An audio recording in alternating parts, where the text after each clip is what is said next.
anti-government protesters have forced the evacuation of Thailand's top crime-fighting agency, on the fourth day of street demonstrations. The marchers, who want the government to step down, targeted a complex of government offices outside the city. The protest leaders said they wanted to shut down government ministries in a bid to cause disruption. They accused the government of being controlled by the Prime Minister's brother, Thaksin Shinawatra. The BBC's Lucy Williamson in Bangkok says the mood of the protesters is very friendly, as they and the government side shadowbox around each other. Prime Minister Yingluck Shinawatra's Secretary General, Suranand Vijayjiva, told the BBC that there were no plans to use the army. "We are reassured that the police can handle the situation as the protesters are peaceful and do not create any violence," he said. Sees City Hall. The protests are being led by former opposition Democrat Party lawmaker Suthep Thogsuban, for whom police have issued an arrest warrant. They began on Sunday and so far have targeted the finance,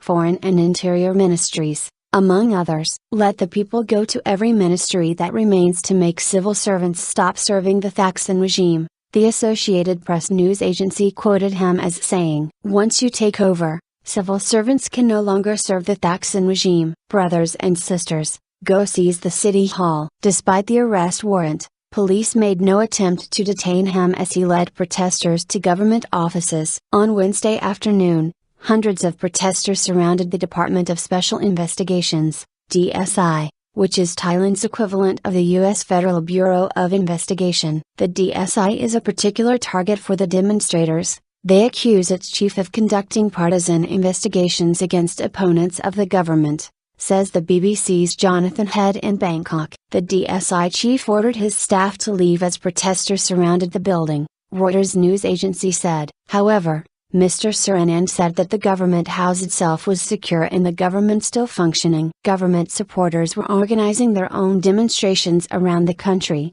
he added. Ms. Yingluck, who on Monday invoked special powers allowing officials to impose curfews, said that the government would not use force against protesters. "This is not the Thaksin regime, this is a democratically elected government," she told media outside Parliament. The demonstrations are the biggest to hit Thailand since the violence in early 2010, when supporters of Mr. Thaksin paralyzed key parts of Bangkok. More than 90 people, mostly civilian protesters, died over the course of the two-month action. In the wake of those events, a government led by Ms. Yingluck and the Pheu Thai Party was elected, mostly by rural voters who benefited from Mr. Thaksin's policies. But many urban and middle-class voters are bitterly opposed to him. They say he controls the current government from self-imposed overseas exile. They have been angered by now-shelved political amnesty legislation that they say could have allowed his return without serving a jail sentence for corruption. Until now, the government and the police have chosen not to confront the protesters,